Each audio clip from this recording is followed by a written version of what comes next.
Muito obrigado, doutora Carla. Depois dessa apresentação, a minha responsabilidade se torna maior ainda, porque eu quero fazer jus a toda essa apresentação sua. Mas, de qualquer maneira, antes de iniciar realmente a própria palestra, eu quero agradecer sempre doutora Carla, doutor Salésio, o Instituto, que também me permitiram esse desenvolvimento, porque passar o conhecimento é uma missão. E quando você faz isso com amor, então você fica realizado e fica feliz. Então também agradeço as oportunidades que o Instituto aí me proporcionou. Como você falou, desde a criação, já há 24 anos, né? Envelhecemos juntos.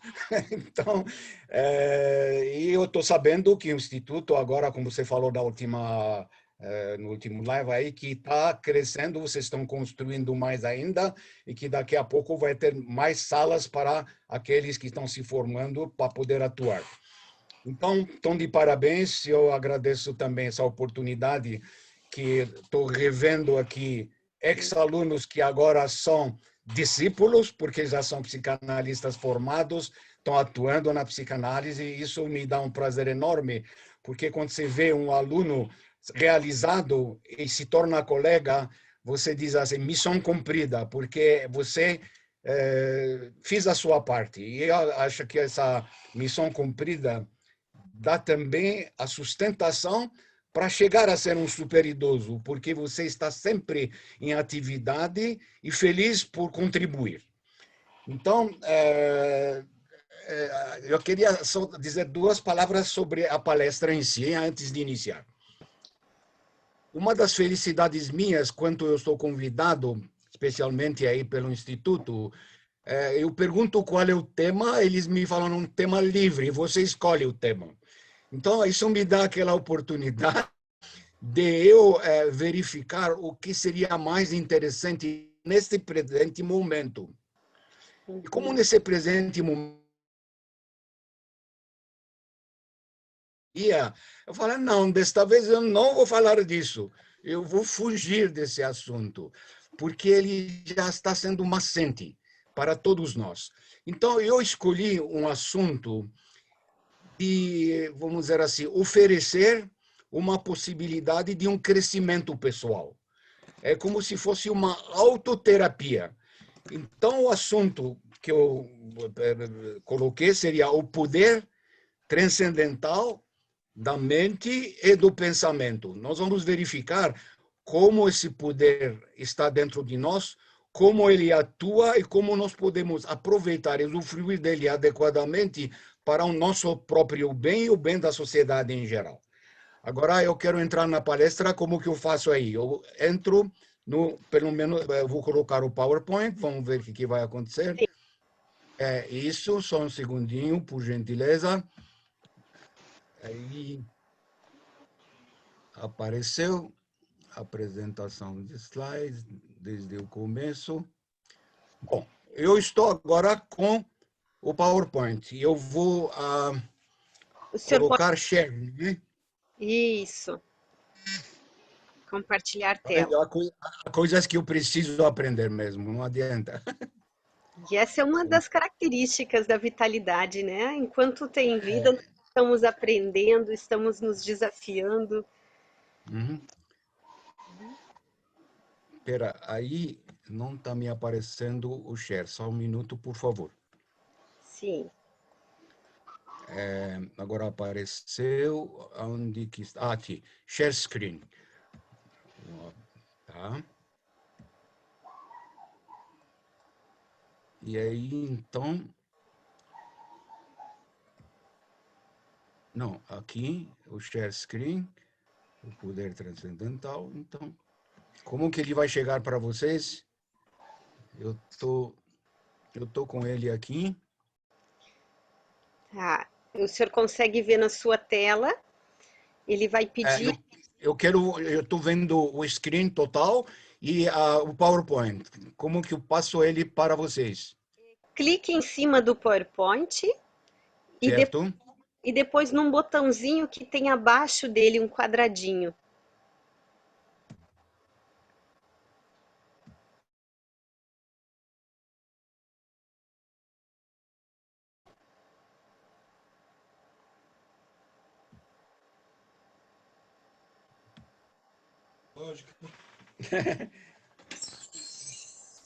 Oi, Sim, eu só queria saber, só um minutinho, estão me vendo? Vocês estão me vendo? sim. Sim. Então tá bom. Então vamos começar então essa palestra, como eu falei, que é uma palestra diferente, porque não queria mais tocar no assunto da pandemia e do momento atual e dar alguns subsídios para eventualmente contribuir para usar adequadamente esse poder que a gente tem. Começando com esse problema antagônico que é a ciência e a espiritualidade. Geralmente, a ciência, como é cética e tem que comprovar tudo, ela não admite a espiritualidade, porque ela não tem ainda condições, na verdade, de provar a existência da espiritualidade. Então, ela fica de lado. Mas a gente sabe de uma coisa importante. O ser humano, ele precisa da ciência e da espiritualidade para existir. Isso eu descobri durante muitos anos de clínica, onde o ser humano, uma vez resolvidas os seus problemas psíquicos, ele ainda não se sente totalmente completo. E aí, quando eu vou mais para frente, eu percebo que a parte da espiritualidade precisa também ser trabalhada, inclusive de uma forma terapêutica. Mas quando eu falo de espiritualidade, eu não estou me referindo à espiritualidade no sentido religião, porque muitas vezes a gente confunde isso, religião e espiritualidade. A espiritualidade é a nossa conexão com o todo, com o universo. Então, nós temos essa conexão universal e ela precisa ser atingida para chegar realmente à plenitude. Então, eu já coloquei como que a ciência, se ela sem a espiritualidade, ela não tem consistência. Por quê?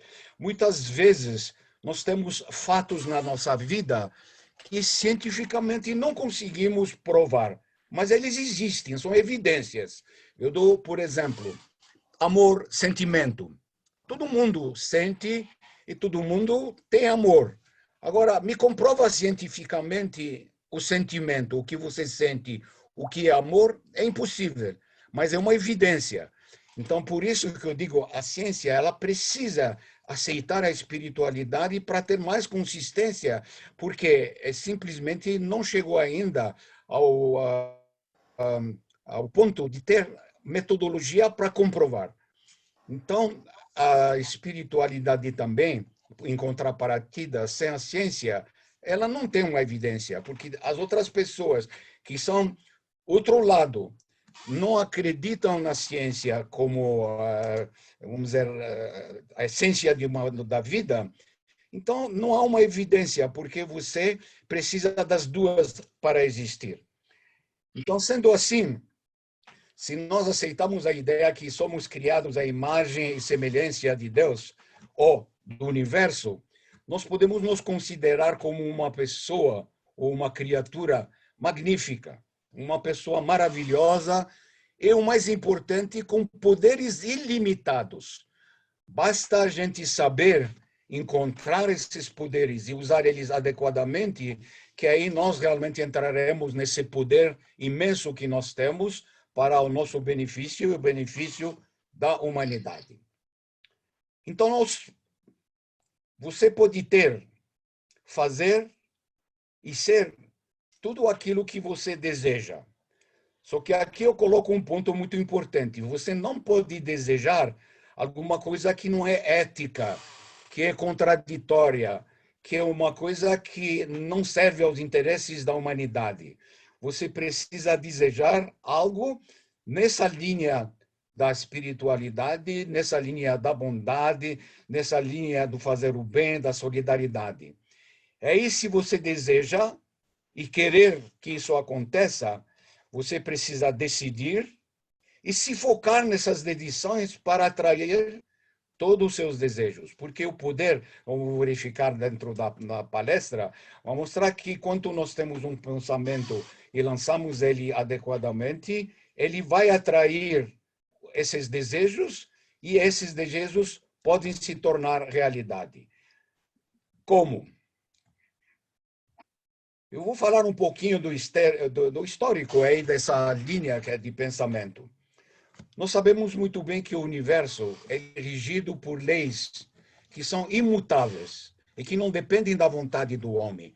Aliás, cada vez que o ser humano queria mexer com as leis da natureza, se deu mal. Colocou bomba atômica, vieram terremotos. Mexeu com rios e mares e lugares, vieram tsunamis e tragédias. Então, cada vez que o ser humano tenta mudar a lei da própria natureza, ele acaba entrando bem, como se diz. Então, como essas leis não dependem de nós, na verdade, ao aceitar elas, seria o melhor caminho para poder realmente evoluir e usufruir daquilo que a própria natureza nos oferece. Então, por que é chamado segredo? Porque esse poder transcendental da mente e do pensamento ficou guardado muito tempo, já vou colocar para vocês entenderem melhor, como um segredo, porque não queriam passar ele para as pessoas usufruírem dele. Então, o segredo é uma lei universal da atração magnética. Quer dizer, é uma lei que sempre existiu e que, se não sabemos usufruir e usar ela adequadamente, nós vamos ter realmente ao nosso dispor um poder enorme para a nossa evolução. No histórico dessa história, por que chamaram isso de um segredo? Que as personalidades, como presidentes, políticos, líderes, sacerdotes, que são excepcionais na humanidade, eles, ao descobrir esse poder, guardaram ele como segredo para defender seus interesses e se manter no poder. Por isso que se tornou um segredo, não se passava para frente, do contrário, se o povo tomasse conhecimento do poder, ia poder também usufruir e usar ele. Então, eles guardaram ele para si, com objetivo camuflado, que também escondido tanto pelas filosofias diferentes e por a maioria das religiões. Então, não precisa descobrir como que o poder funciona, nem o porquê ele funciona. Se nós sabemos da sua existência e nós conseguimos usufruir dele de uma forma bem positiva. Por quê? A própria física quântica descobriu que o pensamento ele emite uma onda biomagnética que vai atrair aquele pensamento para se realizar. Mas veja bem, não é um milagre. É que nem na psicologia a gente chama lei da causa e efeito. Nós temos o pensar como uma lei que atrai. Só que aí ele atrai, mas a gente precisa usar a nossa dedicação, nosso empenho e encontrar essas oportunidades para poder realmente concretizar. Senão seria um milagre. Cada um vai dizer, eu vou pensar que eu vou ficar rico e no dia seguinte estar rico. Não é assim. Eu estou querendo fazer a colocação do que o pensamento vai atrair a possibilidade. Então, eu coloquei aqui a felicidade, que é uma coisa que o ser humano está sempre à procura. Nós muitas vezes erramos ao colocarmos a felicidade em assuntos materiais, possuir uma casa, um carro, possuir bens, ou possuir, ou depender de pessoas. A felicidade, na verdade, se nós realmente nos aprofundamos nessa ideia, ela vai depender única e exclusivamente de nós, do próprio ser humano. E aí, por isso que eu coloquei esse poder, os nossos pensamentos e sentimentos vão nos ajudar a encontrar exclusivamente essa felicidade. Então, como que isso acontece? Se nós fazemos uma pequena comparação, somos como um imã que atrai objetos, pessoas e acontecimentos.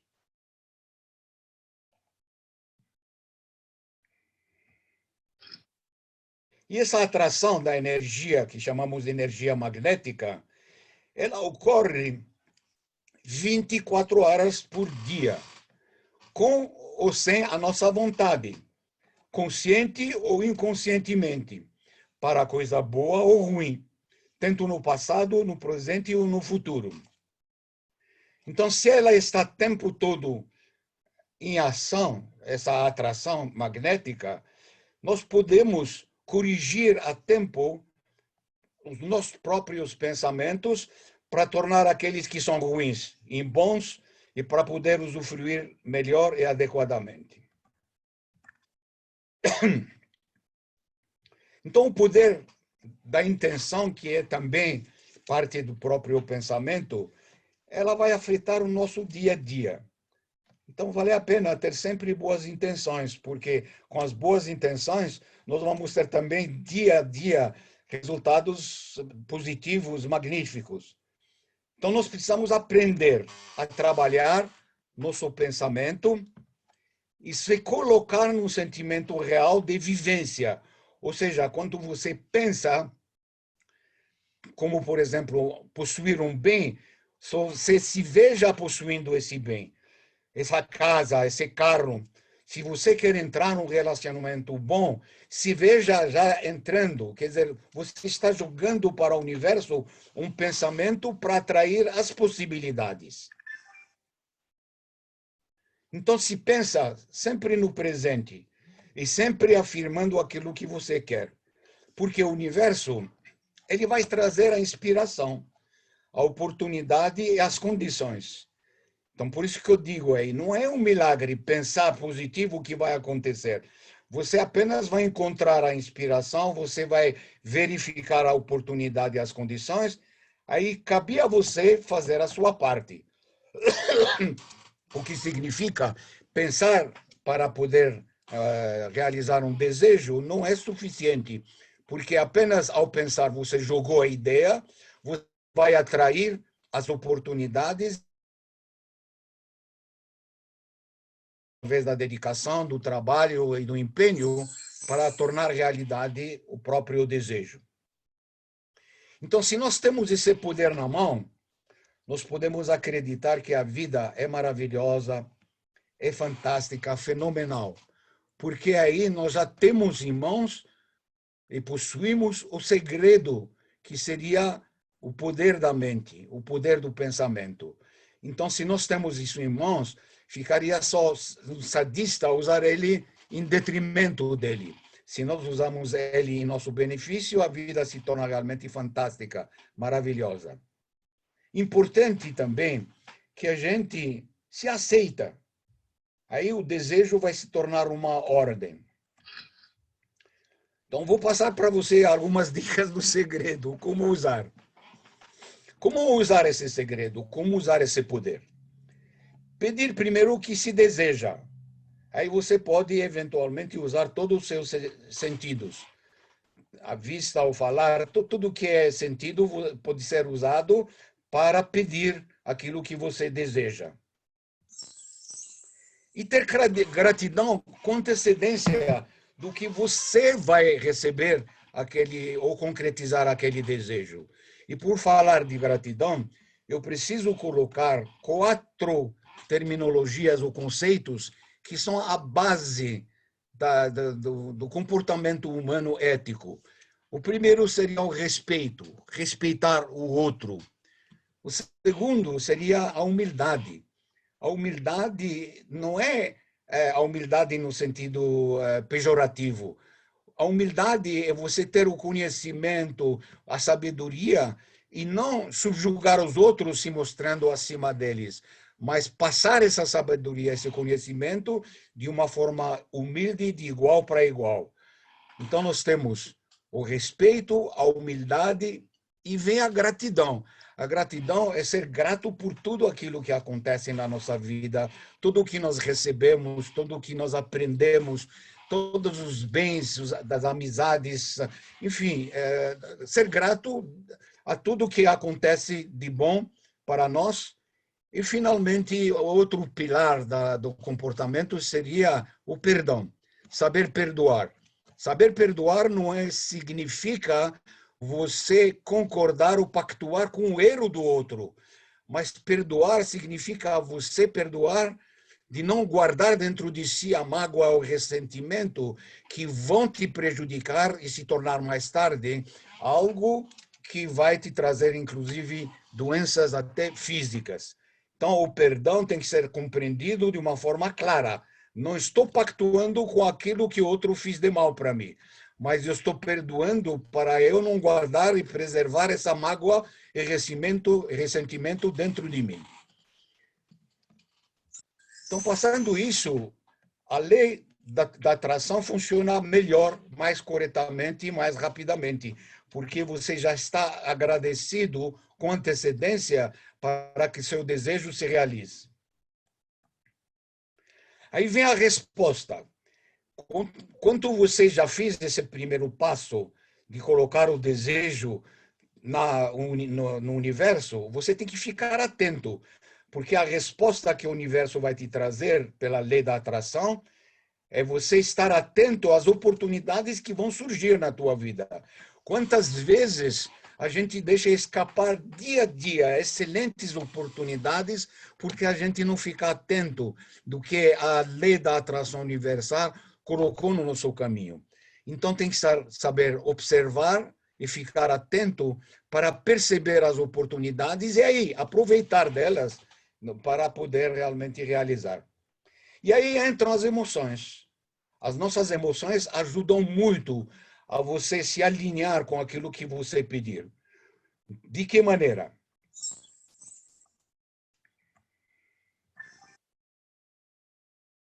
Receber, a recepção.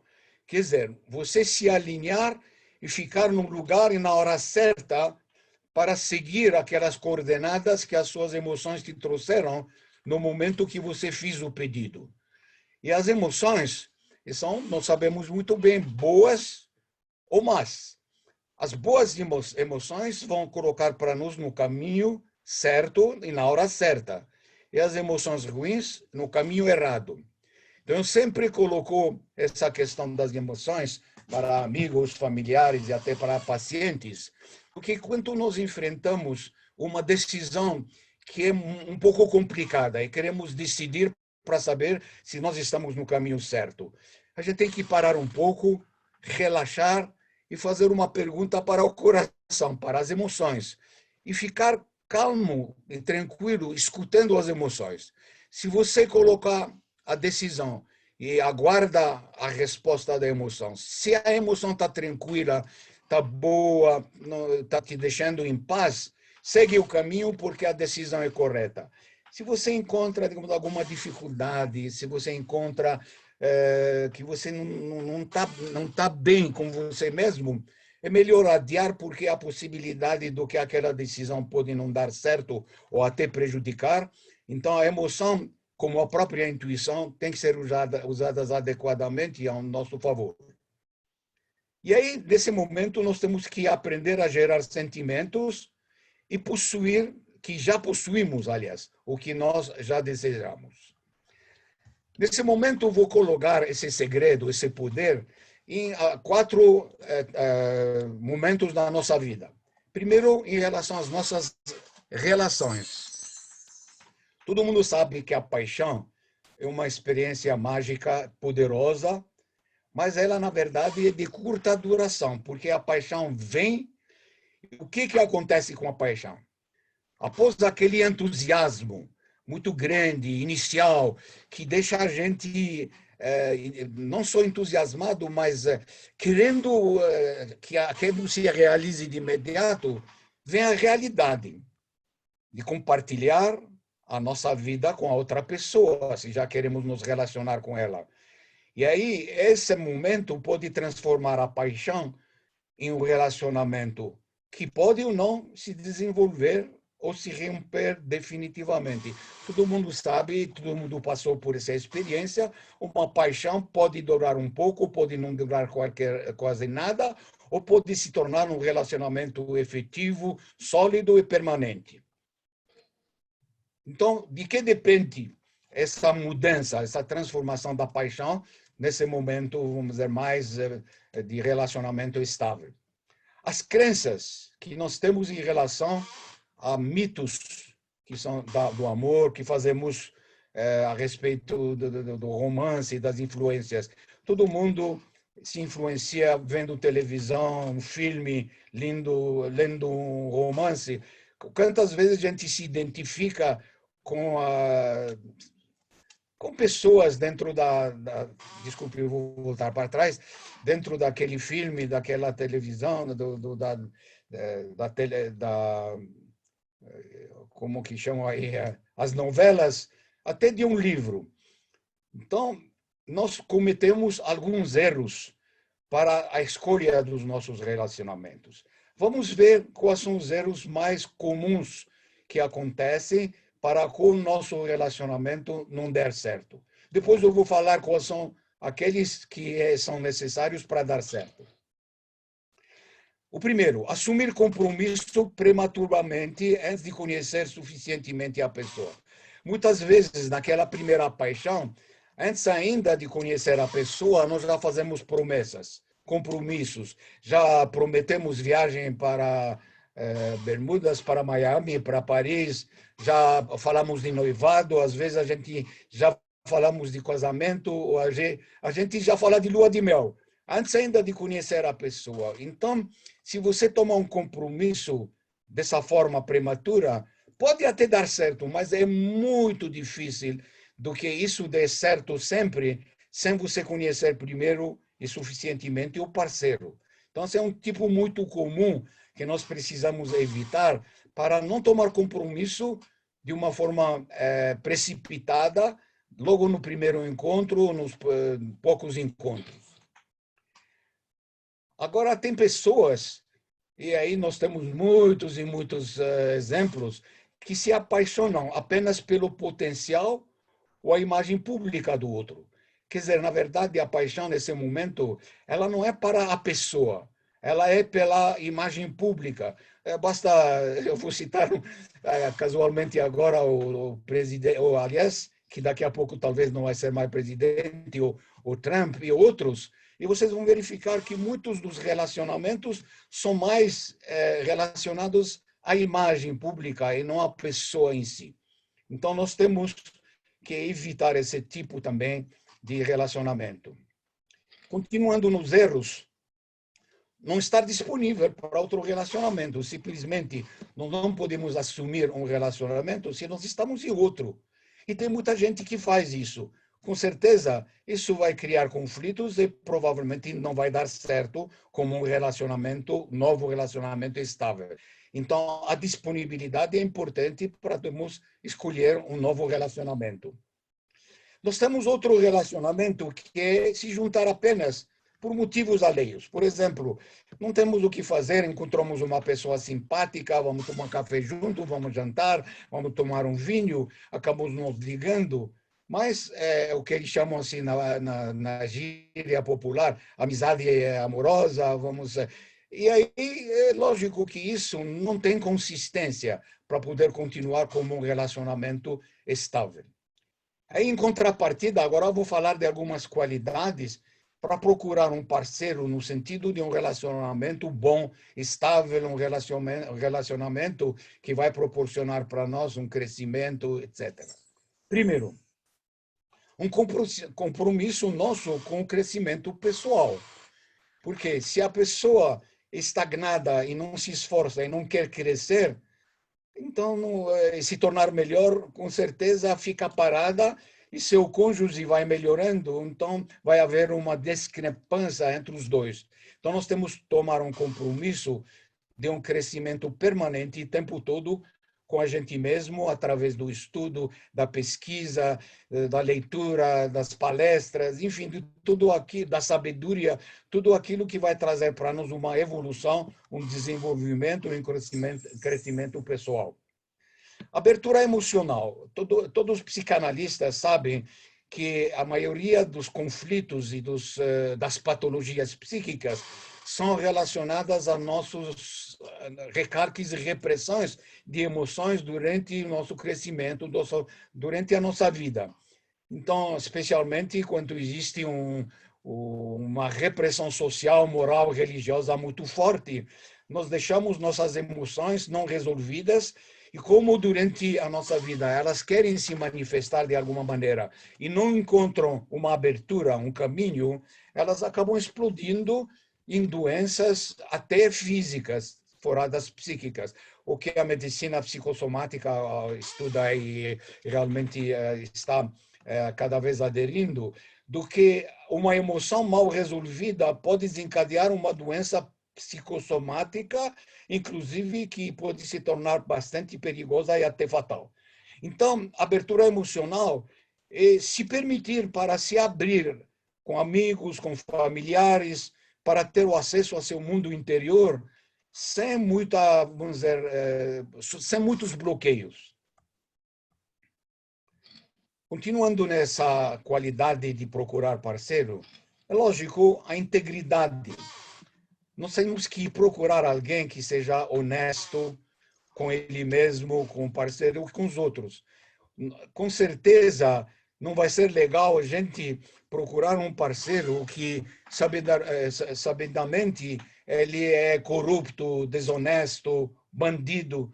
Esse relacionamento não vai perdurar ou não vai ser legal, a não ser que a própria pessoa não é íntegra e encontra então um parceiro, vamos dizer, com o qual se identifica. Mas geralmente a integridade da pessoa é muito importante na procura de um bom relacionamento. Maturidade e responsabilidade. Todo o processo psíquico tem que levar o ser humano a passar pelos estágios psíquicos para atingir a sua maturidade psíquica, na qual ele se torna responsável por tudo aquilo que faz, pelos seus atos, pela sua vida. E essa maturidade, muitas vezes, ou infelizmente muitas vezes, não acontece com um paralelo da idade cronológica e da idade psíquica. Às vezes a gente encontra pessoas com 40, 50 anos, mas psiquicamente ainda nem passaram a adolescência. Então, eles não têm essa maturidade de tomar a responsabilidade necessária. Então, eles não podem estar preparados para assumir um relacionamento, um compromisso.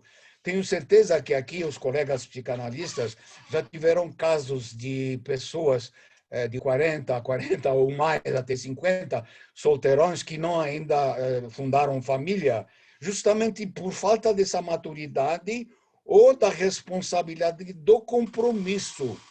Porque se juntar, fundar família, ser pai, mãe, exige um compromisso. E se a pessoa é imatura, tem medo e não tem responsabilidade, ela inconscientemente vai continuar rejeitando a possibilidade de qualquer compromisso.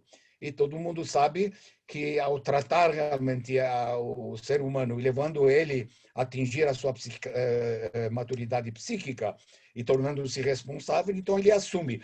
Pode, eventualmente, o ser humano não querer um compromisso, mas aí já é um fato consciente de escolha e não uma consequência psíquica. Atitudes positivas diante da vida. É lógico que é muito mais fácil e melhor você estar de encontro com pessoas que são positivas e que estão de bem com a vida.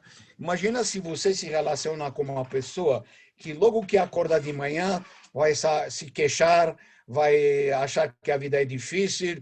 Então, como que essa pessoa pode ter um dia maravilhoso? Ela em si já colocou na sua frente a incapacidade de poder resolver o problema, porque para ela tudo vai ser difícil. Então, nós temos que ter uma atitude positiva diante da vida para poder realmente nós relacionarmos com pessoa que tem também essa mesma atitude. Autoestima elevada. Nós só podemos amar o outro se nós amamos a si mesmo. Uma pessoa que não se ama, então ela não pode amar o outro. Aliás, aquele esquema de dizer ama o próximo igual a ti mesmo é um esquema um pouco falho, porque se eu vou amar o outro como eu me amo e eu não estou me amando, com certeza não vou conseguir amar o outro adequadamente. Então, tem também esse aspecto do doar. Muitas vezes o ser humano fala assim, eu vou me doar para o outro inteiramente.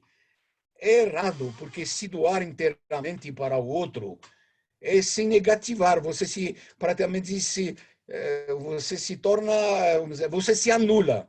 Você precisa doar ao outro tudo o que você aprendeu, o conhecimento, a sua sabedoria, as suas experiências positivas, mas não se doar se anulando. Então, vamos parar um pouquinho com essa questão popular. Eu estou me doando inteiramente para meu parceiro. Não precisa, não. Ele também não precisa que você se doe inteiramente. Ele precisa aprender com você e também transmitir para você. Então, quando uma pessoa se apaixona por si mesma, a lei da atração faz que as outras pessoas se apaixonam por ela. As pessoas vão se sentir atraídas por aquela pessoa, porque ela mesma se gosta, se ama. Lembram no início eu falei que somos um imã que atraímos pessoas e acontecimentos. Então, se nós nos amamos, vamos atrair pessoas que vão nos amar porque nós amamos elas. Então, quando você ama a si mesmo, você pode amar verdadeiramente os outros. Aí esse realmente conceito precisa ser gravado. Preciso primeiro me ajeitar, me equilibrar, me ajustar e me amar. Naquele momento, ao amar o outro, então eu estou realmente contribuindo para um relacionamento perfeito. Agora, quando a gente está se relacionando, tem que se focar por aquilo que é positivo na pessoa. Não adianta você, digamos, se uma pessoa, se fosse assim, um exemplo, que ela tem 9 virtudes e um defeito. Você se apega ao defeito dela e esquece todos os 9, as 9 virtudes. Não vou dizer 9, 5, 6, 7. Não adianta você, se quiser se relacionar bem, vai procurar no outro todos os seus defeitos, todas as suas coisas negativas. Nós temos o contrário, é se focar naquilo que a pessoa que é de bom dentro da pessoa. Então, pensar e sentir e lembrar só as coisas que são boas naquela pessoa. Aí tem também outro esquema que vale a pena, pelo menos, refletir, é libertar-se dessa necessidade megalômana ou até teômana que nós temos de querer mudar o mundo, que querer fazer todo mundo pensar como a gente e pensar que somente nós temos razão e querer mudar o parceiro, mudar os pais, os filhos, mudar os semelhantes. Tem que libertar-se dessa necessidade e saber que o outro também pode ter razão, o outro também tem seus pontos de vista. O melhor é ouvir o outro e falar com o outro. E nessa troca a gente chega a um equilíbrio. Então, para de pensar que você está certo totalmente e querer mudar todo mundo. Mude primeiro a você mesmo, porque assim fica mais fácil de mudar os outros.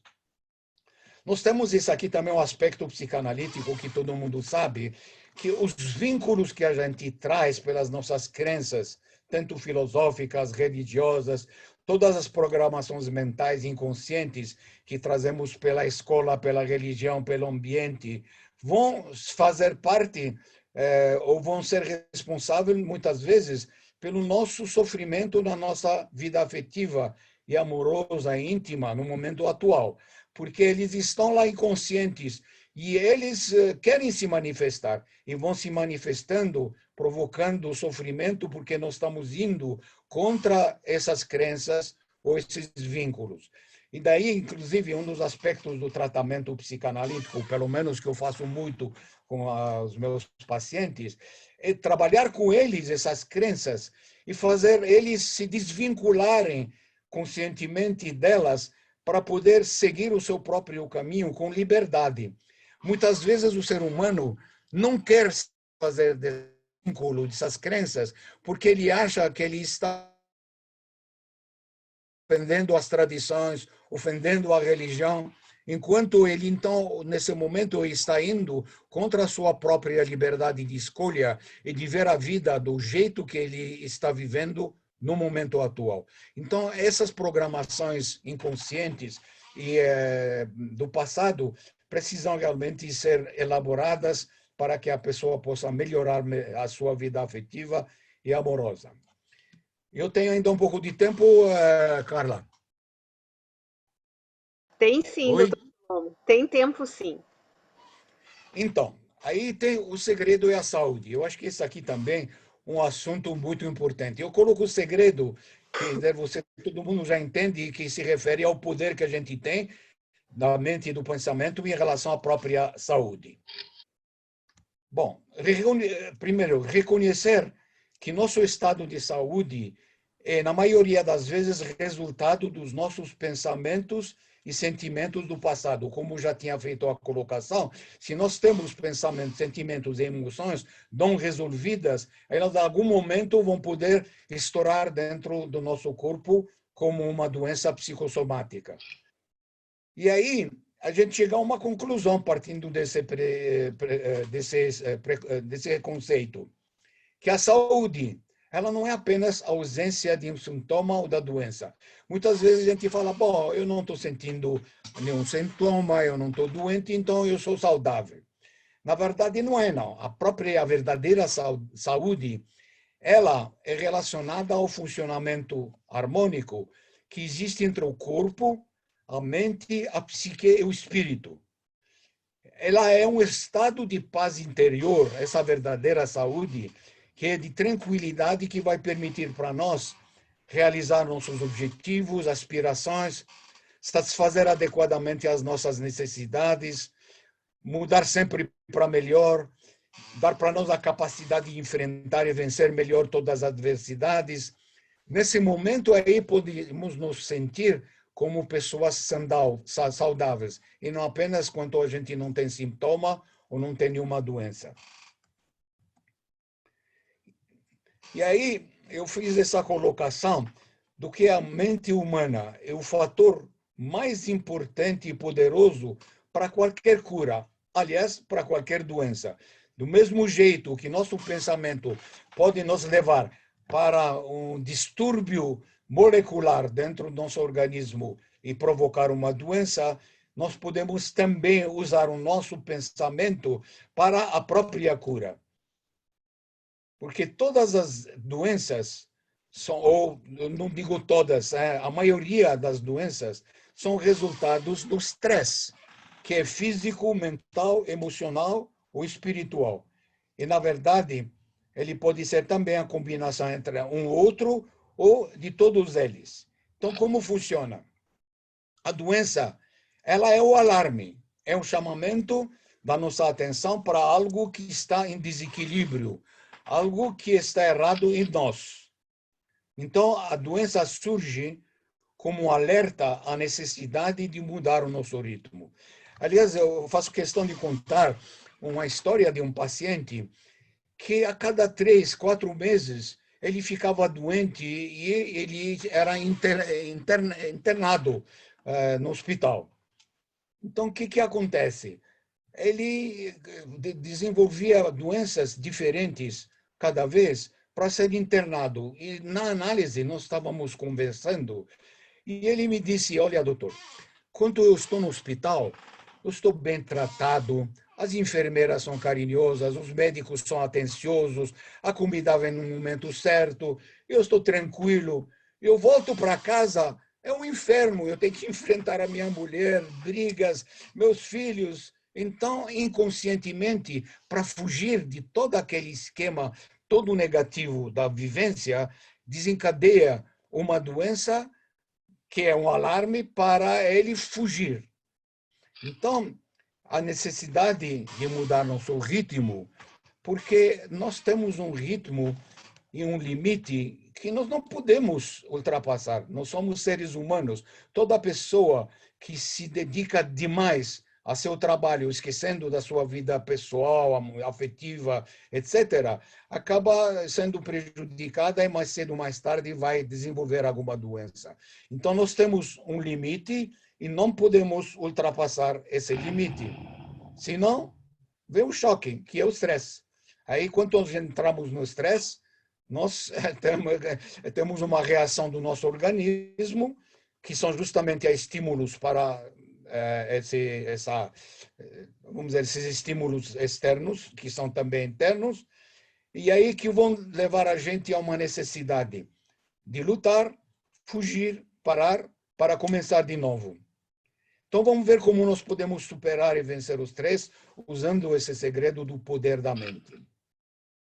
Primeiro, não se focar na doença. Porque a pessoa que, por exemplo, fala, eu acho que eu vou ter uma dor de cabeça, pode ter certeza que daqui a pouco já está com dor de cabeça. Quando você se foca na doença, cada vez mais focado na doença, reclamando daquilo que você está sentindo, mais você atrai e coloca o poder para que a doença pegue mais firme. Todo mundo passou por esse momento, inclusive até de ficar sugestionado, porque outra pessoa está falando da doença e ela passa para nós essa sugestão, e quando a gente se focar nela, acaba se sentindo mal também.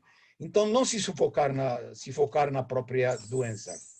E substituir, talvez, o nome da doença por um alerta. Desativar esse sistema. Quer dizer, é um alerta que nós precisamos procurar o porquê que o universo está nos chamando para ver o que está acontecendo no nosso interior. E aí, nesse momento, nós podemos desencadear um processo realmente de cura através do próprio pensamento. Respeitar o próprio ritmo, e ele é diferente de um para outro. Ninguém pode fazer aquilo que o outro quer ou que o outro faz. Cada um tem um ritmo pessoal. Procurar ter pensamentos mais felizes, saudáveis e alegres, positivos. Porque isso vai gerar, como falei da física quântica que descobriu isso, ele vai gerar uma bioquímica interna equilibrada que vai remover as causas do estresse, como, por exemplo, o desencadeamento do hormônio que é cortisol, e colocar no lugar dopamina, endorfina, serotonina, que são hormônios que trazem mais alegria, mais prazer, mais felicidade. E aí é difícil. Eu sei que muitas vezes a gente tem pensamentos difíceis, ruins, pensamentos que não são agradáveis. Nós temos que aprender a trocar esses pensamentos desagradáveis por pensamentos felizes. Como? É um exercício que às vezes demora para conseguir, mas que se nós praticamos ele, acabamos realmente, ou quase totalmente, afastar os pensamentos ruins. Ou seja, na hora que tiver uma ideia desastrosa, uma ideia negativa, procura parar um pouco, respirar e trazer para a tua mente momentos que você passou na sua vida e que te trouxeram felicidade. Como, por exemplo, a primeira comunhão, momentos bons da sua infância, da sua adolescência, a formatura na faculdade, a sua realização profissional, o casamento. Não, o casamento vou fazer uma ressalva. Deixa um pensamento, porque muitas vezes esse pensamento não é exatamente o pensamento muito feliz por algumas pessoas. Mas, de qualquer maneira, se nós aprendemos a trazer de imediato um pensamento positivo, agradável, nós estaremos afastando esses pensamentos negativos e trazendo os mais felizes para a nossa vida. Então, cheguei a uma conclusão que a doença, na verdade, não vai sobreviver num corpo que é psiquicamente e espiritualmente equilibrado. Se você trabalha assim mesmo, e já tinha colocado naquela palestra sobre superidosos, porque o início foi a psicanálise que me ajudou bastante a resolver meus conflitos pessoais, a me equilibrar, a me ajustar, e por isso mesmo que acabei optando como profissão a psicanálise. Então você afasta os problemas que estão te perturbando, então você se equilibra psiquicamente, e aí você vai evoluindo espiritualmente, e nesse momento a doença geralmente não vai sobreviver numa pessoa que está psiquicamente e espiritualmente equilibrada. Ampliar cada vez mais, todos os dias, a nossa consciência, o que nós fazemos, através do nosso esforço, da nossa dedicação, da nossa procura, da nossa pesquisa, participar ativamente em todos os eventos prazerosos e evolutivos, vão ampliar a nossa consciência. Viver, sentir, aumentar as próprias experiências, estar sempre adquirindo mais conhecimentos. São todos de parabéns que estão hoje assistindo uma palestra, deixando algumas outras coisas, porque querem ter mais conhecimentos, assumir mais responsabilidades, e agir de uma forma ética, que esse é um dos aspectos que a minha psicanálise, que eu chamo de psicanálise transcendental, está realmente colocando como um ponto crucial e essencial, um comportamento ético, uma ética transcendental. Significa, se você praticar o bem, você está fazendo bem para você mesmo. Ser bondoso, solidário, procurar sempre ajudar os outros, que fazer o bem vai fazer bem para você. Então, qualquer atitude que é ética, ela também te proporciona uma expansão da consciência e uma sensação agradável de bem-estar. Esse eu vou passar porque o segredo do mundo não interessa no momento, mas vou só finalizar colocando algumas conclusões. Por isso, devemos pensar, sentir, lembrar, se focar e dar mais atenção àquilo que se quer e aprender, ver, saber, sem se envolver e sem dar justificativas e sem rejeitá-las. Porque nós estamos vivendo com pessoas e cada pessoa tem sua maneira de ver o mundo e nós temos que aprender e aceitar. Criar ao nosso redor um mundo de nossa escolha. Se aquela pessoa, se aquele grupo não serve para mim, não me ajuda, eu vou respeitar, mas eu vou aceitar o meu mundo, aquilo que eu escolhi, porque sendo a escolha minha e sendo eu consciente da minha escolha, vou escolher aquilo que é bom para mim. As pessoas são diferentes, com desejos diferentes, e por isso, se nós aceitamos essas diferenças, não vai faltar nada para ninguém. E, finalmente, o segredo é você, que tudo é energia. Eu vou falar rapidamente no final, porque já estou vendo que eu ultrapassei um pouco a hora. E eu vou colocar apenas isso como conclusão.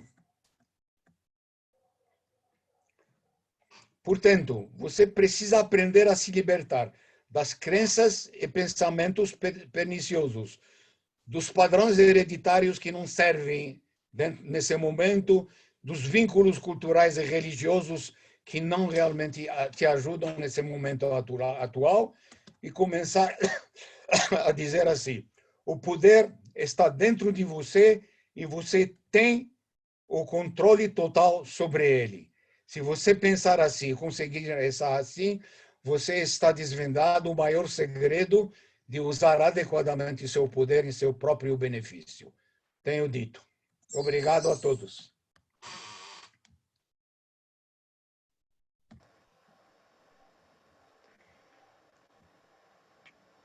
Muito bem, doutor Shilomo. Sempre é um prazer escutá-lo. E o quanto todos esses pontos levantados, né, acabam nos tocando, permitindo uma série de associações, né?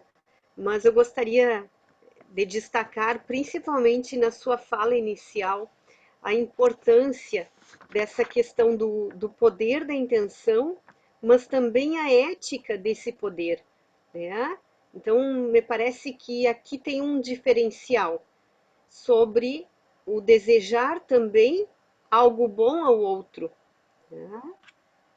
A ética na intenção, seja para si ou para o outro, né? O que o próprio Eric Fromm vai fazer uma comparação com a relação que para Freud também falava de Eros e Thanatos, Fromm vai falar da biofilia e da necrofilia. E a biofilia também traz essa questão do amor à vida, né, da intencionalidade psíquica, que é um conceito de Freud, me parece que também se aplica à intencionalidade psíquica, do quanto nós deveríamos investir mais no poder das intenções, né, das boas intenções. E abrimos também para participação. Né? Certo. Eu gostaria de saber como que eu entro de novo para o quadro de Job de ver todo mundo. Tá. O senhor pode encerrar a participação aqui do slide. para encerrar ela. Eu posso encerrar por aqui? Stop share, não é? Isso. Aí já entrei. Ótimo. Agora já estou vendo meus amigos aí, todo Sim. mundo. Eu estou à disposição para qualquer comentário, pergunta, dúvidas. Eu ficaria feliz de ajudar.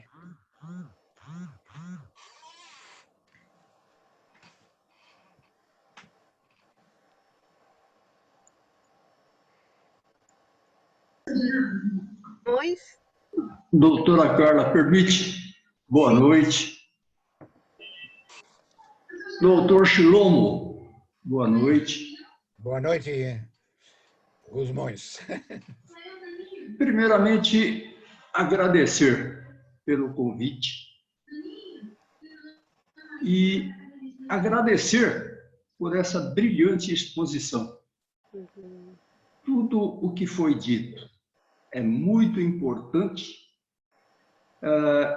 mas de tudo isso, eu destaquei, anotei aqui na minha observação, dos 4 requisitos que foram citados: o respeito, a humildade, a gratidão e o perdão.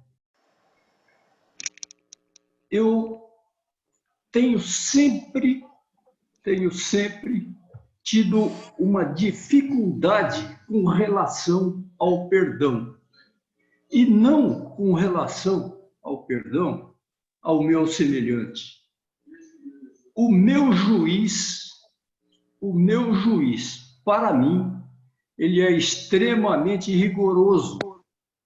E eu venho trabalhando esse aspecto já há bastante tempo. Se o doutor puder fazer algum comentário sobre isso, eu ficarei agradecido. Doutora Carla, com a sua permissão, então, o perdão muitas vezes ele não é muito bem entendido pela pessoa, porque ela liga-se, bom, a pessoa me fez mal, me prejudicou. Se eu perdoar ela, então eu vou pactuar com tudo aquilo que ela fez, porque aí, então quer dizer, eu vou esquecer do prejuízo que ela me proporcionou, de todas as consequências com suas atitudes. Mas não é isso que eu estou me referindo. O perdão é o perdão primeiro a si próprio, no sentido de dizer assim, esse perdão, aliás, essa atitude dessa pessoa, ela trouxe o que para mim? Mágoas, ressentimentos, ela trouxe para mim prejuízos, sensação desagradável. Se eu vou perdoar, não é que eu estou compactuando, eu estou eliminando de dentro de mim essas mágoas, esses ressentimentos, essa situação desagradável que mais cedo ou mais tarde vai me prejudicar. Então, quando você perdoa mal, você está se fazendo um bem terrível, grande, enorme, de eliminar todas as consequências da atitude errônea do outro.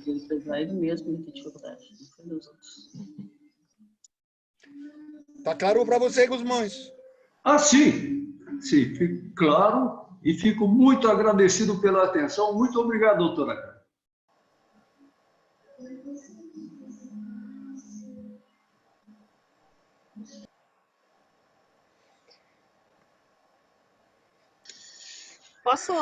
Posso fazer um complemento com uma Com consideração, certeza. no sentido também de cuidarmos a questão da exigência excessiva.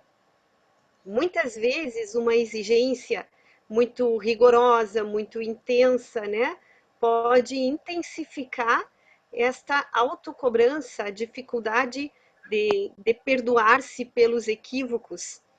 E quando um equívoco ocorre sem uma intencionalidade, né, cabe tirar uma aprendizagem também, né? E às vezes até fazer a graça não no sentido de desconsiderar, no sentido de, ah, não tô nem aí, mas levar para o lado, né, mais altruísta, mais construtivo também, né? Caso contrário, ocorre muito essa intensificação que muitas vezes está ligada a uma identificação com figuras da nossa estruturação emocional, figuras parentais que tiveram sobre nós uma influência de muita cobrança, de muita exigência, né? O famoso superego, né? Que, aliás, é uma fonte de estudo da psicanálise, né, doutor Chilomo? Com certeza. Na verdade, o que a doutora Carla colocou é que o nosso superego, quer dizer, aquelas exigências que nós temos pela sociedade, pela religião, pela cultura, pelo crescimento, o ambiente, escola, etc., quanto mais rígidos elas são, mais reprimidos nós seremos.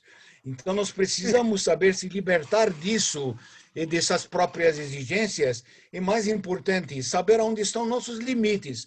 Toda pessoa que quer ultrapassar seus limites, ela vai ser, vamos dizer, querer se tornar perfeita, de tanto querer se tornar perfeita, acaba não fazendo nada, porque o medo de não acertar acaba amarrando a pessoa. Então, a perfeição, ela não é uma coisa positiva. Nós temos que entender que temos limitações, que temos essas exigências e temos a liberdade de fazermos a escolha para nos libertarmos delas e poder seguirmos o nosso caminho dentro da nossa própria visão do momento atual, da realidade desse momento. Então, com certeza, isso leva à evolução, ao crescimento e à produção, à realização em si. E que acaba, professor, gerando também a questão do perfeccionismo, né? E aí a gente acaba se tornando perfeccionista de nós mesmos, para conosco mesmos e para com o outro. Então, às vezes, a gente acaba cobrando demais do outro e da gente mesmo, né? Aí a necessidade do perdão. Então, professor Silvio, exatamente, porque o perfeccionista é a pessoa que menos produz, porque ele se exige tanto que ele tem medo de errar, então ele prefere assim, para não errar, então eu não faço. Então, ele produz muito menos do que as outras pessoas. Então, sabendo se libertar desse perfeccionismo, a gente vai realmente realizando cada vez mais. Mesmo errando. Exato. A gente aprende dos próprios erros. Agora, se você não experimenta, Sim. nunca vai saber se está errando ou não. Perfeito, perfeito. É isso mesmo. Doutor Cholon, posso fazer uma pergunta para o senhor? Doutor Pois não, Cholon, Elisa? boa noite, né? Muito Boa bom noite. estar com o senhor. Na verdade, eu fiquei aqui pensando, refletindo sobre tudo que o senhor falou, e eu queria fazer uma pergunta para o senhor, se então, pensamento e sentimento são extremamente racionais? Você está na razão do pensamento e do sentimento? Porque assim, ó, eu queria, de repente, também perguntar para o senhor que, na teoria quântica, o ser humano em desenvolvimento, ele tem que estar numa frequência para ele sentir, para ele trabalhar com esta atração. E isso fala de frequências. Como é, então, que esse desenvolvimento humano do ser teria que estar todo nessas condições que o senhor colocou para ele poder entrar nessa frequência ou não, para poder sentir esse poder da atração? Então, Elisa, primeiro, muito prazer em ouvir a sua pergunta, porque, pelo jeito, você é conhecedora da física quântica. Porque a física quântica, ela trabalha da sua forma física, demonstrando do que quando nós emitimos um pensamento, aliás, quando nós pensamos, nós acabamos emitindo também uma onda biomagnética. E essa onda, ela vai ter que ser realizada ou não. Aí sim vai depender de como nós encaminhamos esse pensamento. Não sei se alguém de vocês assistiu a um japonês no metrô de Tóquio que queria mostrar o quanto realmente o pensamento tem força sobre a própria molécula. E colocou lá, alguém assistiu a essa demonstração? Colocou água dentro de um recipiente e colocou tocando músicas. quanto ele colocava aquela música muito realmente hard music, que era muito terrível, que nós não suportamos. As próprias moléculas da água eram desarmonizadas, elas não se formavam em um conjunto harmônico. E quando ele tocava música clássica, tranquila, calma, tudo se harmonizava. Então, ele demonstrou o quanto realmente essa força biomagnética tem o poder sobre resultados. Então, se nós sabemos aproveitar de nosso pensamento, e digo assim, eu fiz questão de colocar, nós emitimos esse pensamento que tem a força de se realizar, mas ele só vai se realizar com a nossa participação. Então, não adianta, digamos, pensar que eu vou escrever um livro e ficar parado. Aí você emitiu o pensamento, a possibilidade existe, a oportunidade pode surgir, mas se você não participa, não vai acontecer. Essa aí é a diferença entre a emissão da ideia e a realização dela. A nossa participação é essencial para realizar qualquer pensamento que nós queremos ou desejamos que se concretize. Muito obrigada. Muito obrigada, doutor. Nada, filha. A importância também de não falarmos com frequência palavras que têm uma entonação pesada, uma entonação agressiva, né? Porque é como se estivéssemos jogando ao universo essa força, né? Então, o cuidar, né? Lapidando o nosso vocabulário, inclusive. Porque aquela pessoa que se queixa reclamando, né? Espraguejando, no sentido de até mesmo de blasfêmia, etc., né? Então, isso também está sendo alimentado de uma forma muito prejudicial. E o quanto isso também tem relação com o fato do nosso corpo ser constituído, pelo menos dizem, 70% de líquidos, de água, né? Então, 70% a média. Então, o quanto isso também acaba tendo e criando uma vibração própria.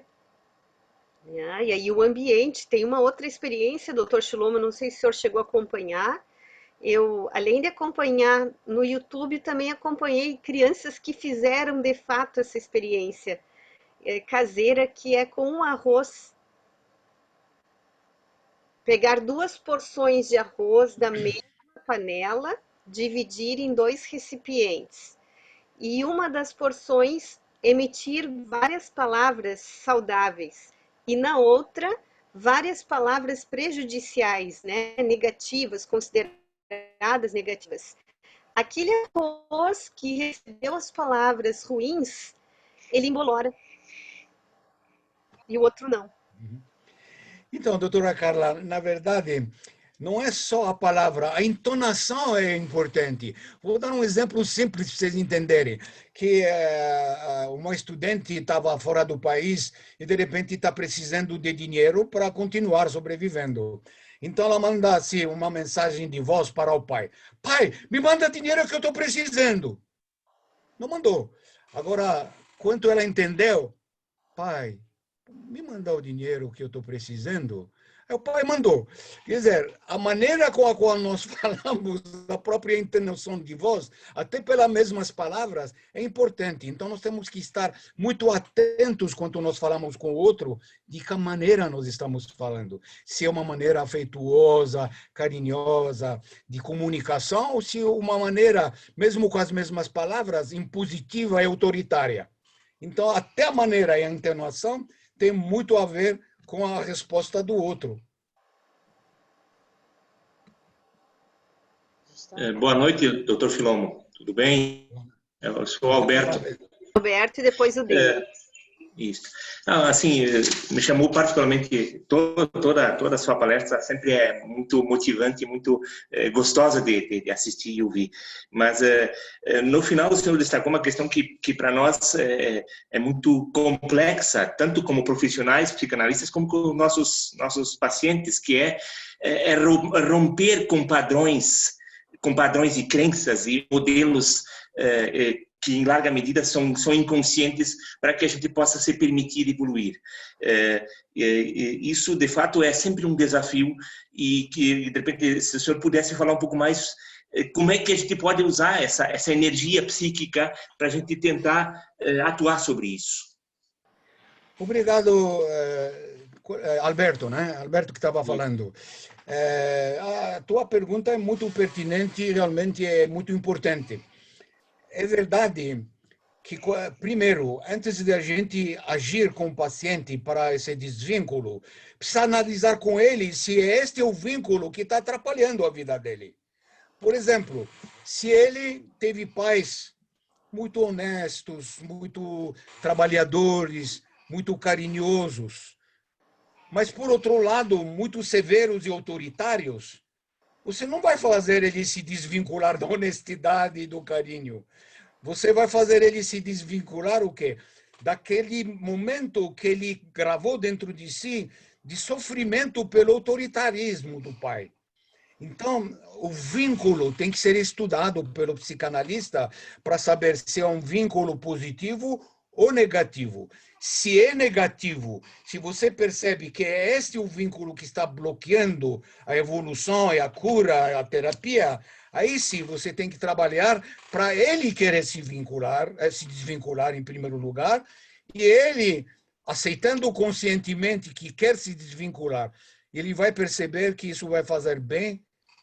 Não é você que vai fazer ele se desvincular, ele que vai dizer, bom, aquela atitude do meu pai desse lado de autoritarismo não quero mais, mas a sua bondade e a sua honestidade vou continuar. Então, não há um conflito de querer dizer, bom, eu estou desrespeitando meus pais pelas suas atitudes. Eu estou fazendo a escolha. Aquilo que é bom, eu vou continuar. Aquilo que não me serve hoje, vou eliminar. Então, não é padrão cultural. Tem padrões culturais maravilhosos, mas estão uns que são tão maçantes que, se você não desvincular deles, você vai continuar preso a eles. O que acontece com o fanatismo religioso? Eles trazem com eles uma herança de cultura fanática e radical, e enquanto não se desvinculam dela, vão continuar agindo de acordo com aqueles preceitos. Então, ele precisa entender o que é bom, o que é negativo, para ele poder fazer a escolha, e aí faz a terapia nesse sentido. Tá bom, sim, Alberto? Denis? Obrigado, doutora Carla. Olha, doutor Shlomo, é sempre uma alegria ouvir as suas apresentações. Eu tenho que falar algo que eu até li num dos livros do Erich Fromm, que a pessoa que radiografou, né, ele foi dar uma série de conferências, um dos últimos livros dele, aquele do Amor à Vida, e o rapaz que ouvia ele nas rádios, na rádio, falava que sempre que eu ouvia, saía dali mais leve. Eu posso falar que sempre quando eu ouço o senhor, eu saio mais leve, saio mais tranquilo. Mas, muito obrigado. Da mesma forma, é sempre uma alegria. A gente sai daqui motivado, a gente sai com a cabeça desanuviada. Mas eu queria compartilhar uma questão que tem muito a ver com o que o senhor colocou para a gente aqui hoje. Há um tempo eu estava num relacionamento e eu tinha esse problema com a pessoa. Eu falava, olha, você tem que ver a vida de um modo mais positivo, porque sempre ela focava muito na coisa negativa da vida, muitos nos problemas, e aquilo ficava muito pesado, e eu falava, olha, você tem que parar com isso, e chegou um ponto que não deu mais, né? O relacionamento acabou, né? E engraçado que depois, né? Engraçado assim, um fato curioso, que depois que o relacionamento acabou, né? Muitas coisas boas na minha vida começaram a acontecer. Então, eu fico pensando nisso, até no certo ponto, eu queria que o senhor pudesse comentar nesse sentido, né? Até que ponto certas pessoas na vida da gente acabam por, às vezes, impedir o nosso aprimoramento, né? Em várias áreas. Obrigado, doutor Shlomo. Então, Denis, é o seguinte, eu tinha feito a colocação do que quando você está num relacionamento e a pessoa se foca do lado negativo, em lugar de verificar o lado bom, as virtudes, acaba desgastando o relacionamento. Não é possível conviver com uma pessoa que só se queixa das coisas que são ruins em você ou que não são certas para ela.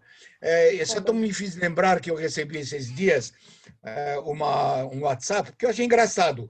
Uma professora estava colocando na lousa a tábua de multiplicação e, de propósito, fiz assim: 1 vezes 9 igual 10. E depois colocou tudo o resto certo. Colocou 9 acertos e 1 errado. E todo mundo viu o quê? Só aquele que está errado. E começaram a cair em cima da professora. Puxa vida, você errou, você errou. Tem muita gente assim, que em lugar de ver o lado bom que você tem, curtir, compartilhar, eles vão procurar sempre aquilo que está negativo em você. E aí chega um momento, há um desgaste enorme, ou você aguenta e sofre, ou você rompe o relacionamento. É verdade.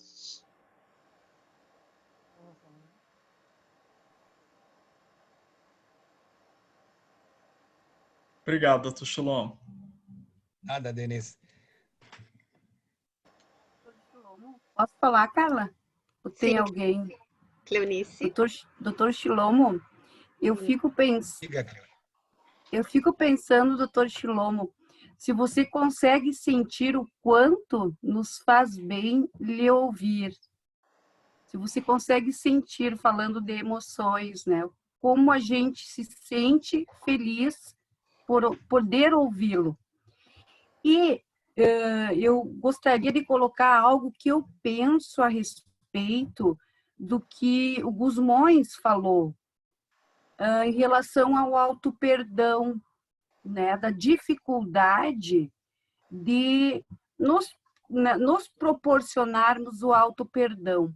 Mas o que eu penso, doutor Shilomo? Vê se a minha forma de pensar iria de encontro ao que realmente é importante. Porque qualquer ato, qualquer atitude que eu tenha tomado em algum momento da minha vida, eu penso, naquele momento eu não tinha condições de agir diferente. Naquele momento, as circunstâncias, a realidade não eram as mesmas. Então, pode, surgir daí a possibilidade de se perdoar, do auto-perdão, por conta do momento, dentro da trajetória, naquele momento não ter as condições necessárias para agir de outra forma. O que você pensa a respeito disso, doutor Shilomo? Bom, Cleonice, em primeiro lugar, quero agradecer a ideia do que você está sempre satisfeita de me ouvir. Mas eu vou passar para você o segredo. É que tudo que eu faço com o coração, no sentido de contribuir e passar para frente. Porque é um legado que a gente só pode deixar quando você passa para os outros aquilo que você aprendeu e está usufruindo. Então, para mim, uma grande satisfação de estar sempre passando esse conhecimento. Segundo, aqui eu vou dividir em 2 partes. O auto-perdão e o perdão. O auto-perdão é quando você comete um erro em relação ao outro e acaba tendo consciência dele.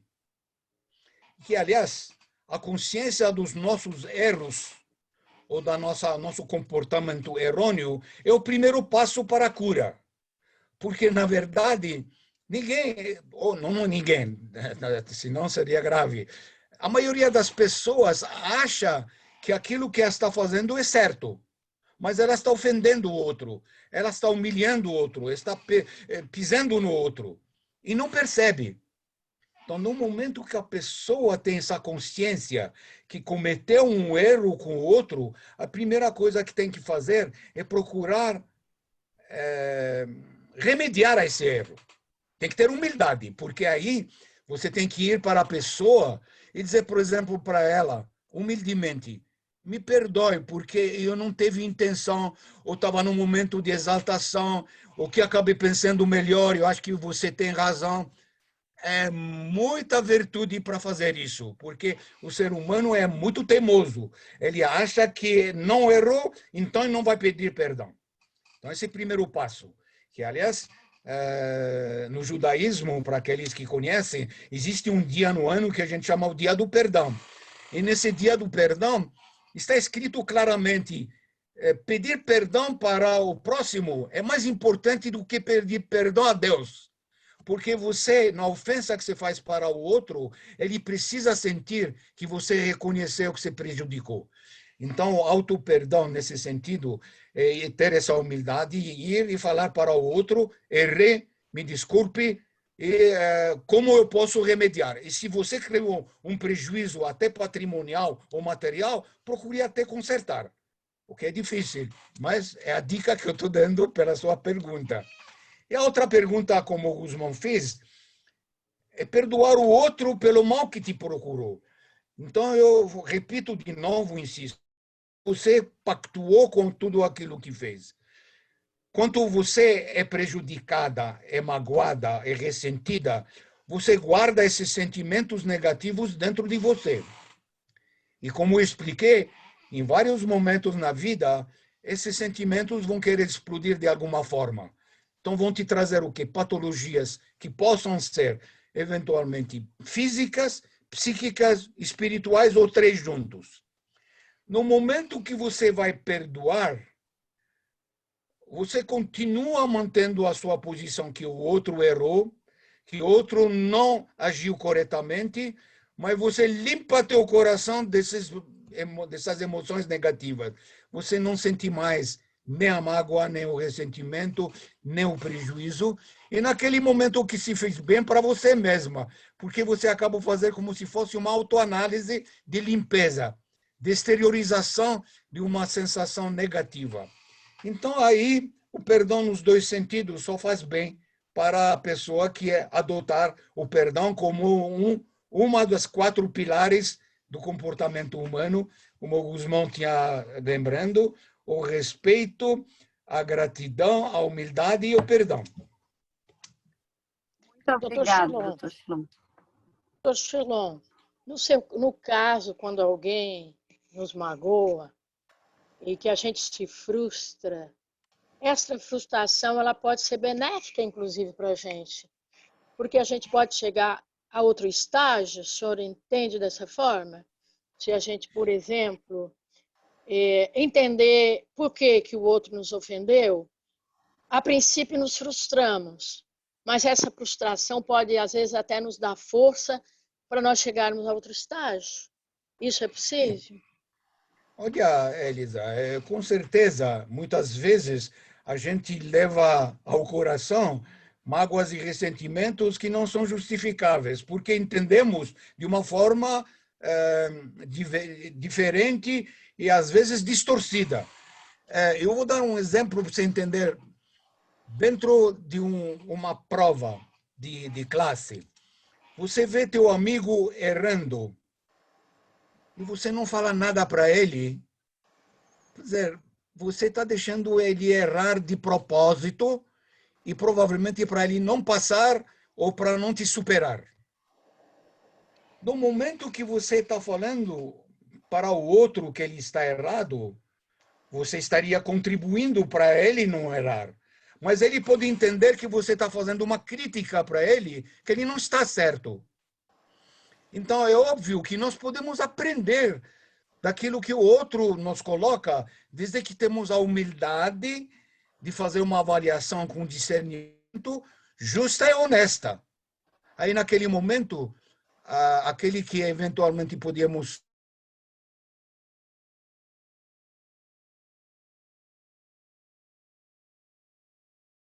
nós no mesmo erro. Uhum. Gratidão. Muito obrigada. Nada, Emílio. Doutor Shlomo, Diga. teria 2 questões. Uma é um link sobre esses pilares, né? O respeito, a humildade, a gratidão e o perdão.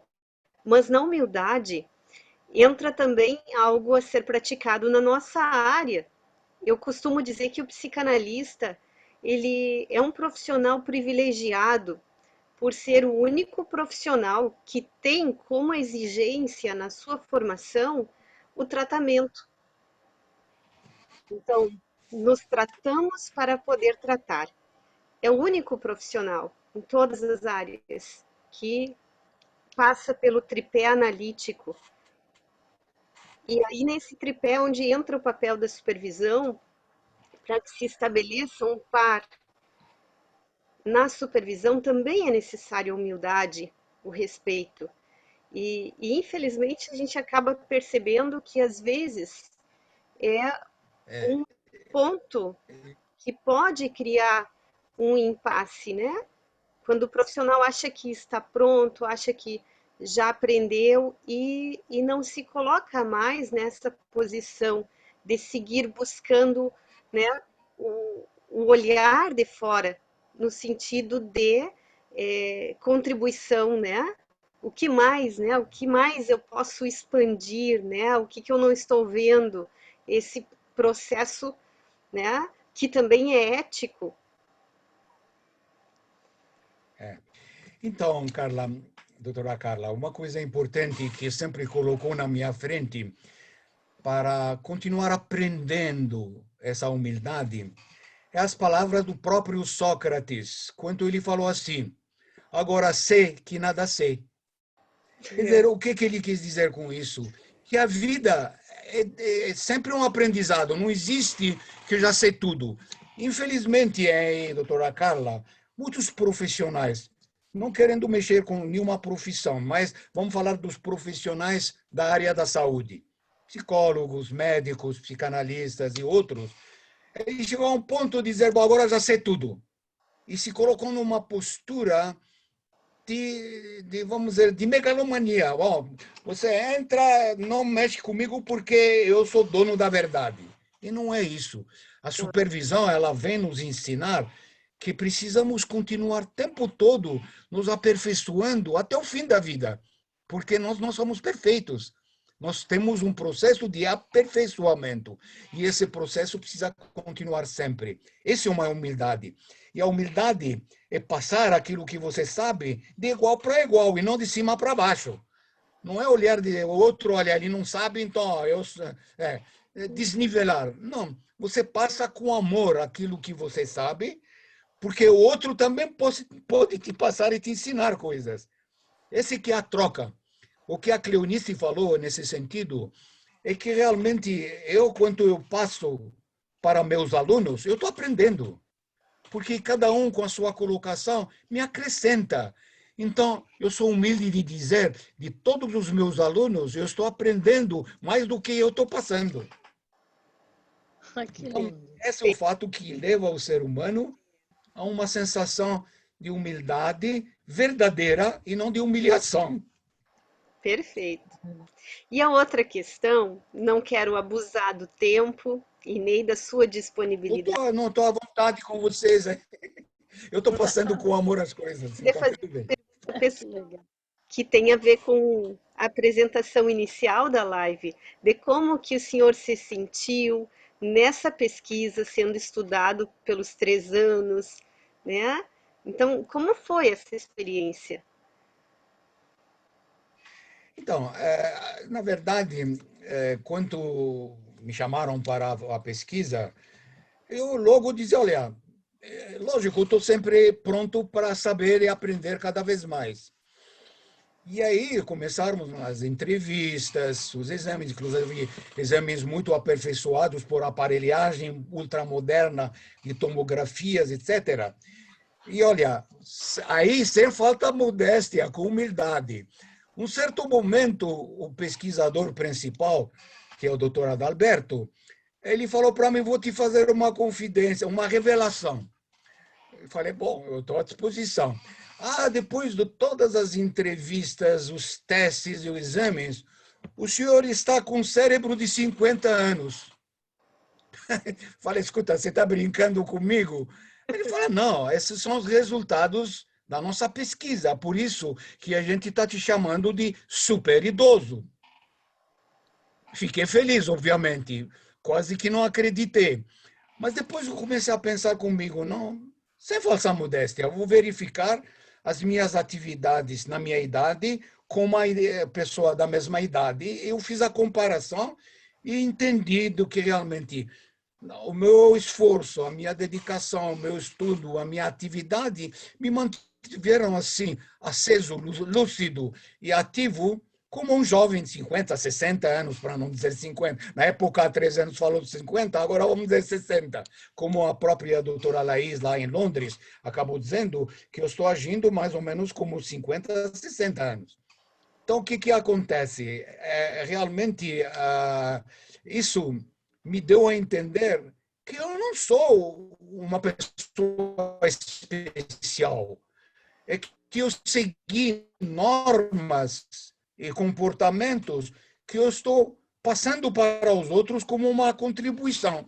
Por isso que o Jornal Nacional me chamou, que eles lá, porque o horário lá é precioso, colocaram só uma parte da palestra, da entrevista, e tinha passado para você a entrevista completa, é para mostrar uma contribuição para que as pessoas, ao fazerem a mesma coisa, podem também serem superiores. Eu até terminei com uma brincadeira com o entrevistador, falei para ele assim, olha, se você segue só uma parte dessas coisas que te coloquei, você vai chegar à minha idade talvez melhor do que eu.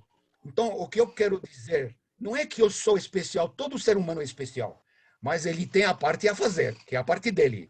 E se você fizer essa parte, você chega onde quiser, dentro das limitações divinas, né? Porque a gente não é eterno, pelo menos fisicamente, então a gente fica adiando a ida para outro Oriente eterno por mais tempo.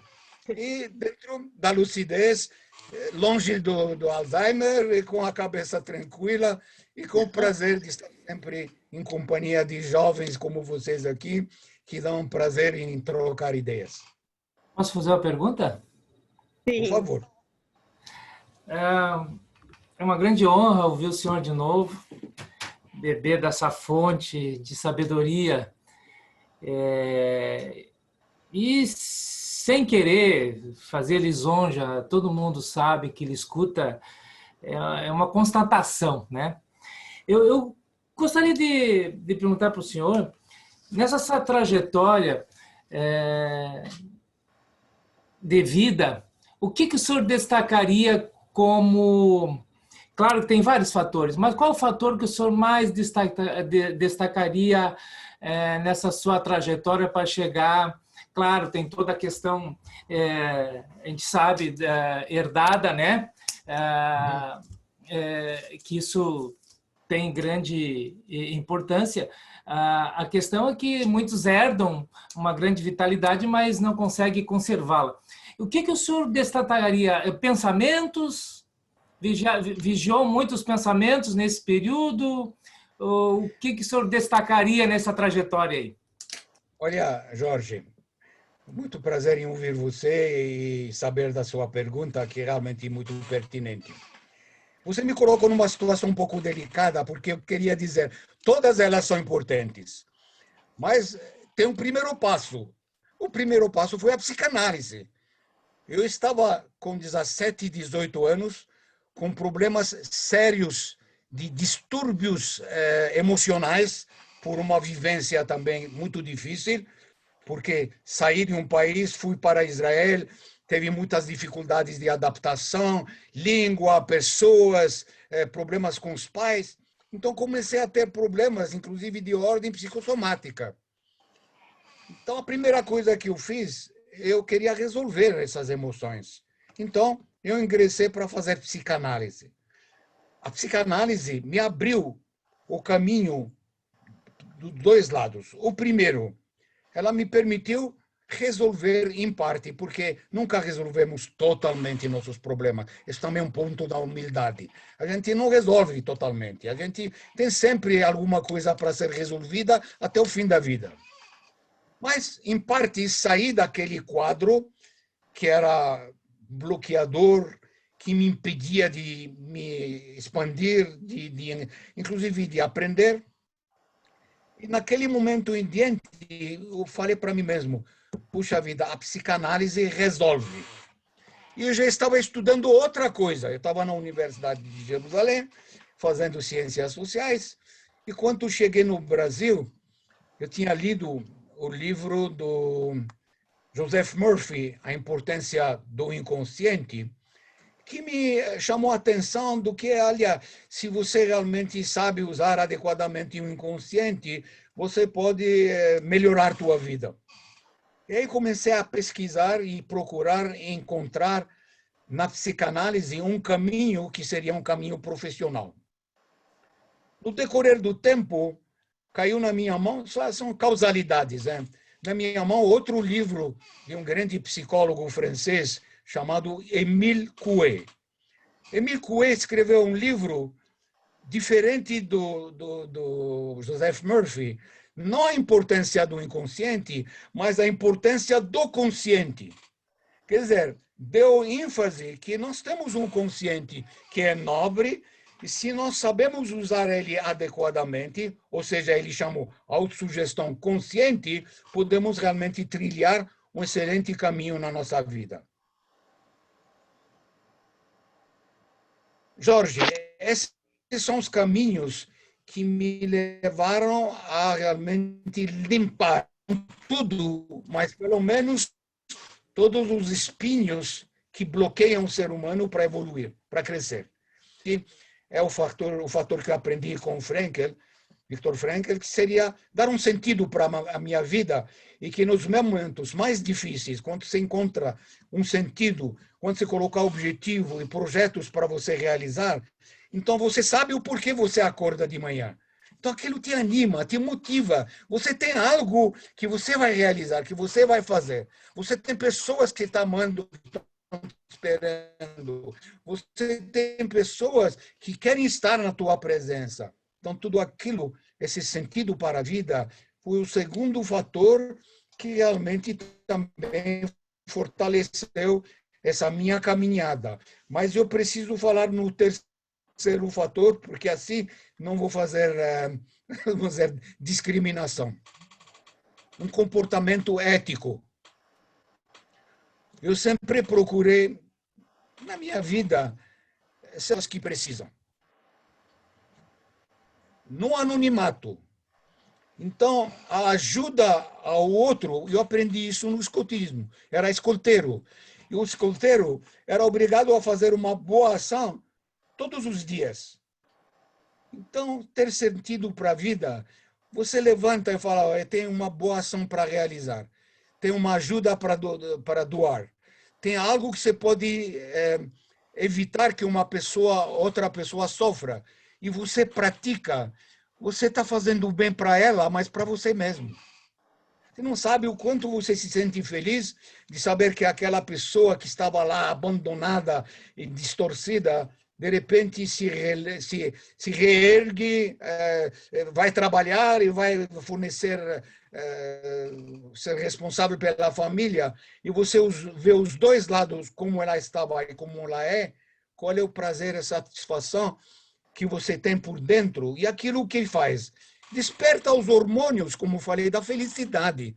Você desencadeia hormônio, como falei, dopamina, endorfina, serotonina, etc., e outros, que o que vão fazer para você? Vão te deixar em harmonia física, mental, psíquica e espiritual. Gratidão, professor.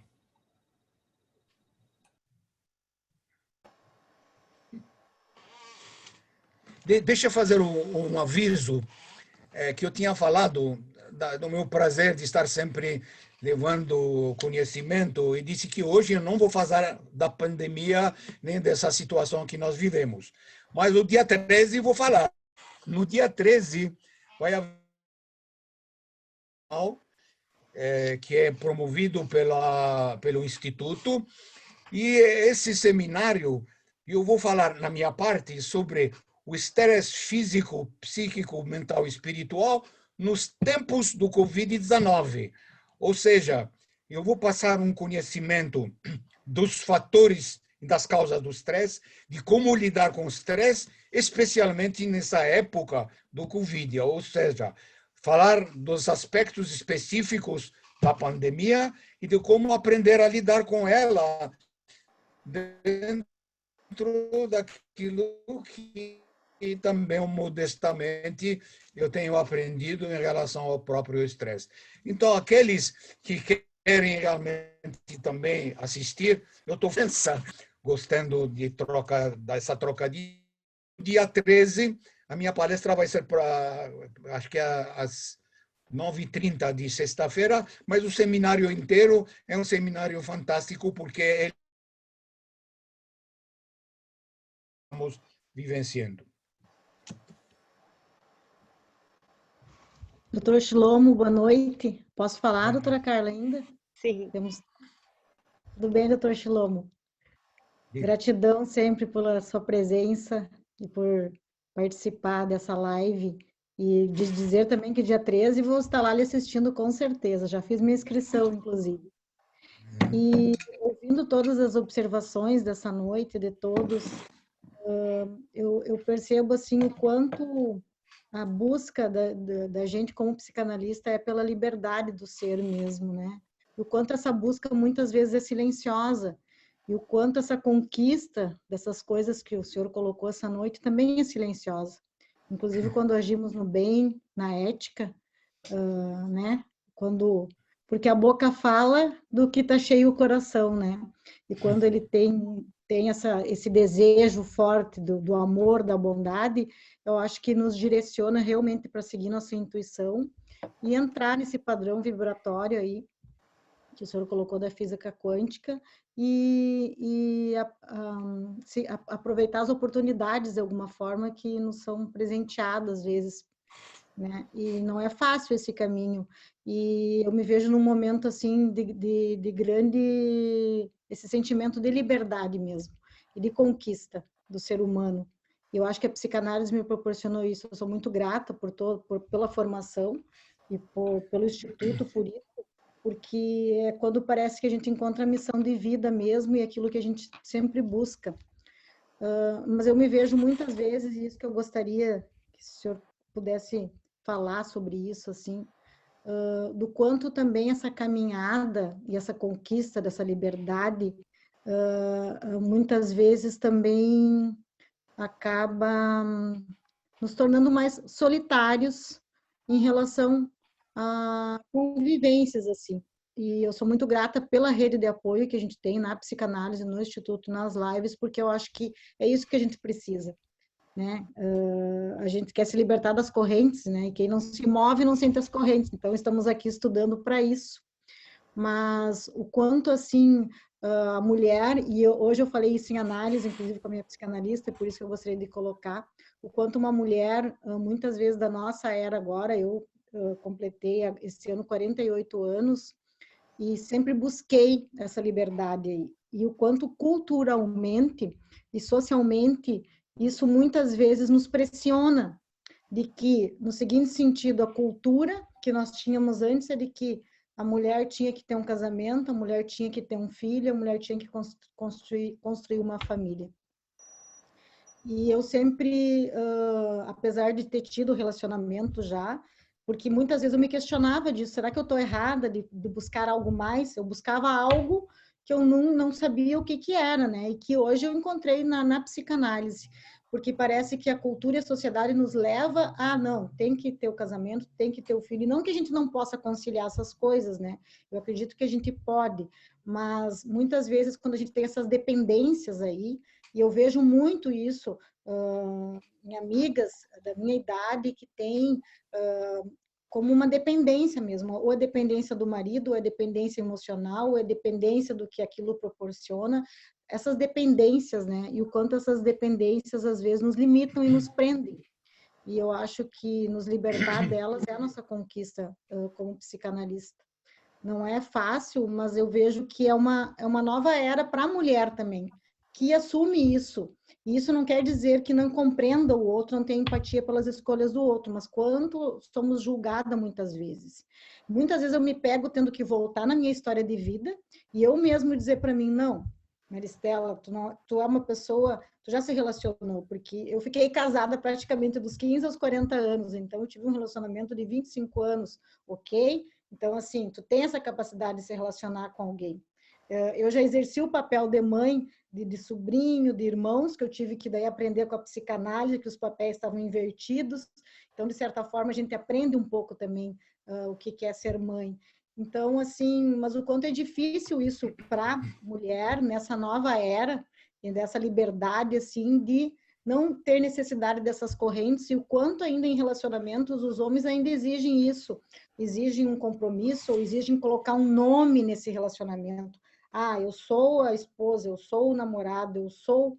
E não que eu acho que a mulher não chegue numa idade e não queira um relacionamento, mas essa coisa de colocar o nome, muitas vezes parece que eu me sinto assim, presa.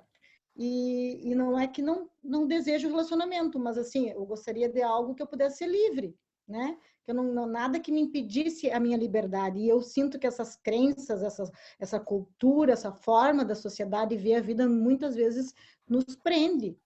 Então, eu gostaria que o senhor colocasse uma fala, qual é o seu pensamento em relação a isso, em relação a essa conquista de liberdade do feminino mesmo, que vem acontecendo cada vez mais. Bom, Gostaria de então, agradecer também pela Maristela, sua palestra dessa noite, maravilhosa. Muito bom. Maristela, se for falar sobre o assunto liberdade, já valeria uma palestra inteira só sobre o assunto. Então, vou ser Verdade. sintético, assim, de fazer uma pequena colocação. Primeiro, a liberdade, o ser humano nasce livre e morre livre. Então, ele tem a liberdade de ser, de pensar, de sentir e de agir. Só que essa liberdade, muitas vezes, ela é relacionada a todos esses fatores que você citou, de uma sociedade que nos impõe muita coisa e nos não deixa livres de fazer ou de praticar a nossa ação. A psicanálise, ela tem realmente a essência de ensinar a pessoa a ser livre, mas a verdadeira liberdade, porque muitas vezes a gente faz um equívoco que ser livre é fazer aquilo que a gente quer. E não é isso. A liberdade é fazer aquilo que precisa ser feito em benefício próprio e da própria sociedade. Se você falar assim, eu sou livre de fazer o que eu quero, você só pode também se auto-prejudicar, como, por exemplo, eu sou livre de fumar, eu sou livre de tomar álcool, eu sou livre, ninguém me impede de me drogar. Isso não é uma verdadeira liberdade. A verdadeira liberdade é agir dentro de um contexto ético do bem. Então, a psicanálise vai levar você a ter essa avaliação, esse discernimento de uma forma correta. Onde está a sua liberdade? Muitas vezes, muita gente fala assim, a minha liberdade termina onde a liberdade do outro começa. De agir dentro da ética e do bem. A minha liberdade de fazer tudo aquilo para me aprimorar, para evoluir, para crescer. E não para me sabotar. Porque se eu coloco a liberdade como um fato sabotador,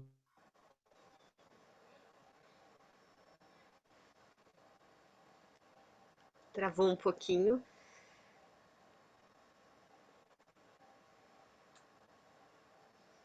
A internet. Travou um pouquinho. ele responde, sim, eu sei. Então, você está dizendo que você daquilo que faz mal. Então, onde está a tua liberdade? Se você gosta de mar, você sabe que